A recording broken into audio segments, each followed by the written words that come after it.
Those in favour, please say aye. Aye. To the contrary, no. Carried. Item number 11 is the allocation of the governing body remuneration pool. So if I can ask Marguerite to stay there and Kieran O'Callaghan to come to the table. I will move the paper if I can get a seconder for that. Nobody wants to put their hand up to the remuneration. Councillor Darby, thank you. There's just 2 points I want to make before I invite officers to address us. One, when the decision was first made by the Remuneration Authority that they would bulk fund us and we would allocate, there was quite rightly a lot of pushback from councillors around this table to that model, because the purpose of having a Remuneration Authority is so that our salaries as elected representatives are determined independently, and we are not making decisions about what quantum our income may be. However, that is not where the Remuneration Authority has landed, and they are requiring us to make this decision. The next best thing to having the Remuneration Authority make that decision totally independently of us is to have an independent report from our officers and to be guided by that independent report, and that's what I'm asking councillors to do. I want to make another point too, that the payments that are set out here reflect positions of responsibility, but they do not necessarily affect the energy and effort that individuals put in. So that if your salary is lower because you don't have a formal position of responsibility at the top end of it, that is not a reflection on your commitment, your work and your contribution as a councillor. I think those 2 points are both important, and I'll now ask officers please to speak to the paper. Thank you, Mr. Mayor. So this report concerns the recommendations to the Remuneration Authority, which sets remuneration for elected positions in individual local authorities. Last year, the authority completed a comprehensive review of its approach to determining the remuneration and allowances for local government elected members. The 2018 review resulted in the creation of 3 new size indices and created a new local government pay scale. Further to this, the authority created a governance remuneration pool for each council as a collective, reflecting the size of the actual total governance roles rather than the number of councillors. The authority decided that, beginning from the 2019 local government elections, that each council will make recommendations about the allocation of its pool, with the only restriction being that the authority has decided the minimum base salary for a councillor. With particular respect to the specific remuneration proposals set out in this paper, can I pass to Marguerite? Thanks, Kieran. So, Mr. Mayor, I just thought I would go through the approach that we have taken in developing the proposal that is in front of you. So the first thing, which is actually quite complicated, is that the total pool must be allocated. And in doing so, the Remuneration Authority said that one of the ways we could allocate this pool was by using ratios, but of course it's never quite an exact science to get to the total number. So there's been a bit of an iterative process to make sure that every dollar gets allocated. The second, so in terms of the principles that we've used, the first one was that the base salary for councillors had been, in the authority determination, had been lowered from 111,000 to 106,000. And the first thing that we did is to put the base councillor remuneration back to what it was in the last term. The second thing is we looked at the allocation of positions of responsibility, taking into account what the Remuneration Authority had decided for the last term, which basically was only the extra remuneration for the Deputy Mayor and the Chair of a Committee of the Whole. And in looking at what ratios we were going to apply, we wanted to ensure that we were staying in the same ballpark, just to respect those proportions that the Remuneration Authority had established in the past. The third thing was that there are many different positions of responsibilities that have been allocated through the committee structure and the decisions that the mayor and all of you have made in previous governing body meetings for the term. So attempting to recognise each position of responsibility that you were all taking individually became really complicated. And then how far were we going to go towards sort of recognising all the different roles that you take and the different extra responsibilities that you have by being on co-governance entities, by being on working parties, by taking sort of appointments on external organisations. So for simplicity purposes, we thought that we would look at the highest position of responsibility, which would be that of a committee chair or the deputy chair, and that would be the rate that would be applied for that particular councillors, rather than trying to add up the different responsibilities. It just became too complicated. And as the mayor said, there's absolute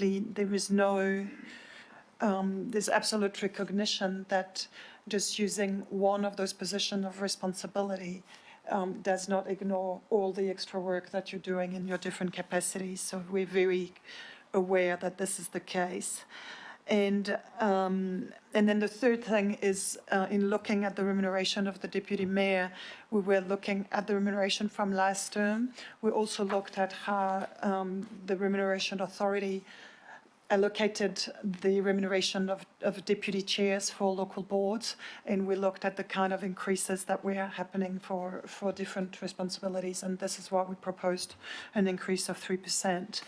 So in total, basically, we've applied different ratios for the chairs of the committees of the whole and the chair of the regulatory committee, then the deputy chairs, the chairs of the smaller committees, and the deputy chairs of other smaller committees, and also the recognition of that portfolio lead that has been created this time around. So we have come to a total allocation. There is absolutely an element of simplification in our proposal, but we've tried to sort of create some consistency and some balance in the different rates. Thank you very much. Are there any questions from councillors? Is there any comment from councillors? If not, sorry, Councillor Watson. Well, I guess it's a kind of elephant in the room, isn't it? Councillors have been put in a rather invidious position here at the start of a new term of council, where certainly in the public eye, and that's notwithstanding the very clear kind of lack of choice in terms of what's given and the use of that pool, where it's really not a very good look to start the term with granting ourselves, and we're not granting ourselves, but large, fairly substantial wage increases are being given to most councillors. I certainly didn't have any notion that they would be as significant as that.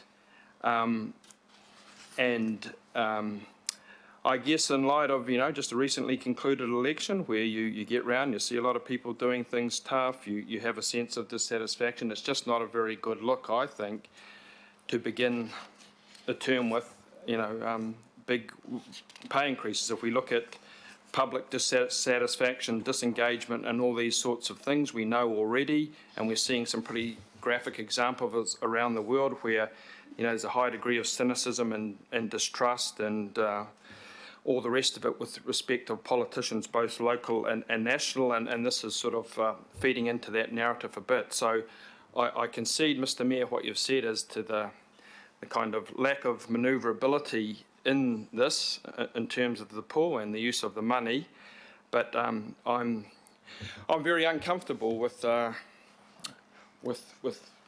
basically voting for that kind of salary straight off the block just at the start of the term.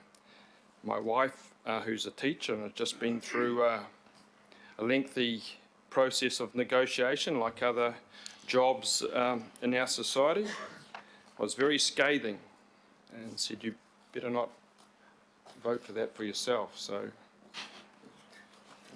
I'm under a bit of duress, but in all seriousness, I just would like to put it on the record that it's an uncomfortable and invidious position to be in.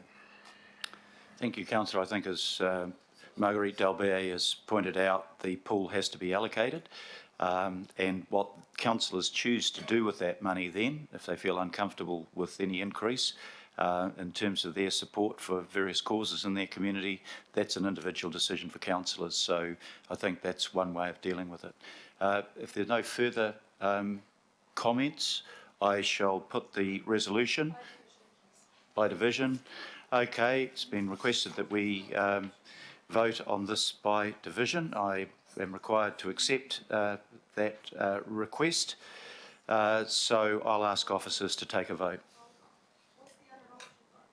No, she's called a division. Sorry, councillor, I have no option. When a councillor calls for a division, I must follow that request. I accept your point that that there is very few options available to councillors, and that's understood. But a request for division has been called, and I must accept it. Okay, I'll pass across to officers to take the vote. Councillors, you are voting on item 11, clauses A to C, as you see it on the screen. Mayor Goff.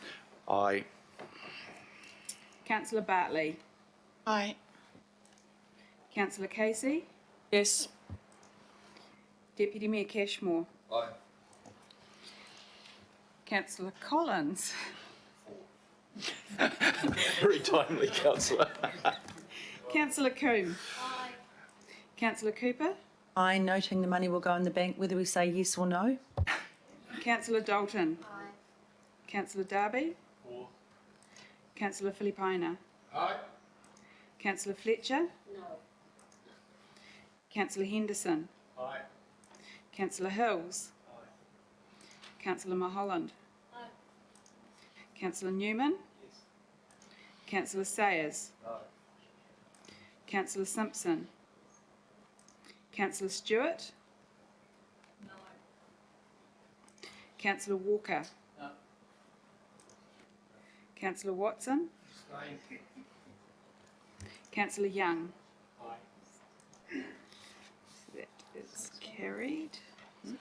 16 to 4 with one abstention. Okay, so I declare that